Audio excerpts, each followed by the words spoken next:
ఏమిటి రాము, ఏమైంది? అదంతా తర్వాత. అమ్మకేమైంది లక్ష్మి? నువ్వు వెళ్ళిన తర్వాత అమ్మకు మళ్ళీ గుండె నొప్పి వచ్చింది. How is she doctor? I'm sorry.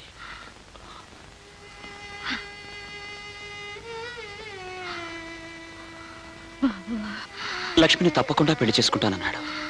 కానీ లక్ష్మి తండ్రి గారు ఎవరో తెలిస్తే? ఆడపిల్లకి తండ్రి లేని లోటు పెళ్లి సమయంలోనే తెలిసేది.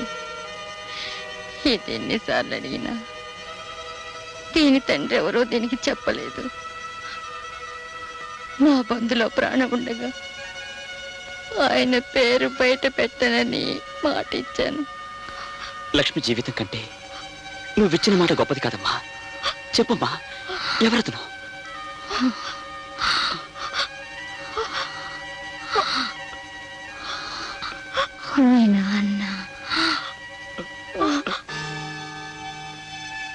నాన్న అడిగితే తెలుస్తుంది.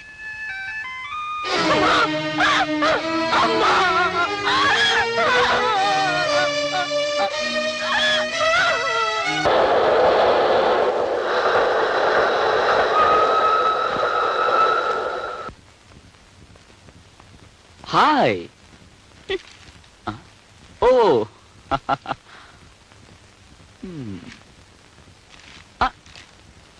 నీ పుట్టినరోజు లేకపోయానని కోపంగా ఉన్నావా? ఆనందంగా ఉన్నాను. సరే సరే, పుట్టినరోజు బాగా జరిగిందా? ఓ బ్రహ్మాండంగా జరిగింది. వచ్చిన వాళ్ళందరూ మీరు లేరని ఎగతాళి చేసి వెళ్ళిపోయారు. ఉరిపోసుకొని చద్దాం అనుకున్నాను, కానీ మీతో ఒకసారి చెప్పి. సారీ డియర్, ఆఫీస్ పని మీద అర్జెంటుగా వెళ్లాల్సి వచ్చింది. కట్టుకున్న పెళ్ళం పుట్టినరోజు కంటే ముఖ్యమైన విషయాలు నా మొగుడు ఉండకూడదని ఆశించి ఆడదాన్ని నేను. కన్న తల్లైనా మగవాడి పనుల్లో అడ్డం రాకూడదు అనుకునేవాడిని నేను.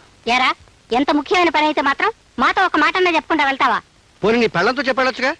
1956, 57, 58 ప్రాంతాల్లో మీ అమ్మ పుట్టినరోజు 3 నెలల ముందే క్యాలెండర్ మీద టిక్కులు పెట్టుకునేవాడిని. పుట్టినరోజులు టిక్కులు పెట్టుకోలేని మొగుళ్ళని పెళ్ళాలు గౌరవించరా యూస్లెస్ ఫెలో. పైగా అంత దూరం నుంచి మా అమ్మ కూడా వచ్చింది. ఇంతకాలం నా కాపురం 3 పువ్వులు 6 కాయలు అనుకుంటోంది. మీరు నా పుట్టినరోజుకి రాకపోయేసరికి ఎంత బాధపడిందో తెలుసా? ఓహో, ఇది కూడా మీ అమ్మ ఫిట్టింగేనా? చూడు, మీ అమ్మ రావడం కంటే నా పని నాకు చాలా ముఖ్యం. పోనీ ఇప్పుడు మీ అమ్మని పిలిపించు. ఒక్కరోజు ఆలస్యమైనా నీ పుట్టినరోజుని బ్రహ్మాండంగా జరిపిద్దాం. ఏం అక్కర్లేదు. అయితే నీ కోపం తగ్గదా? తగ్గదు. ఆల్ రైట్, నిన్ను బతిమలాడే ఓపిక నాకు లేదు.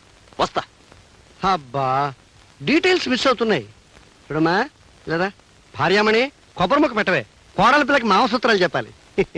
చూడమ్మా, మొగుడు ఊరంతా తిరిగి అలసిపోయి ఇంటికి రాగానే వాకట్లో నుంచుని చొక్కా పట్టుకుని ఏదని చెప్పన్నావు అనుకో, ఖచ్చితంగా అబద్ధమే చెప్తాడు. ఇంకా నిలదీస్తే చెత్త కొట్టేస్తాడు. ఇంకా నిలదీస్తే ఆఫీసులో అమ్మాయితో వేరే కాపురం పెడతాడు.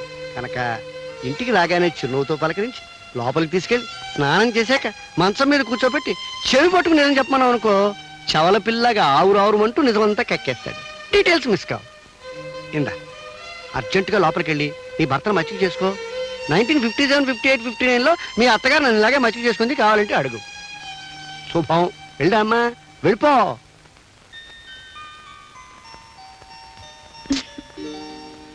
ఏమండి, స్నానం చెదురుగానిలేండి.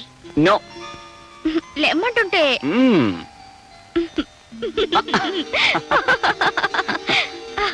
ఇప్పుడే గొడవ చేయడం, ఇప్పుడే బతిమలాట. సరే, పొరపాటు అయిపోయింది. చాలా పొరపాటంటే చాలదు. గుంజిల్తి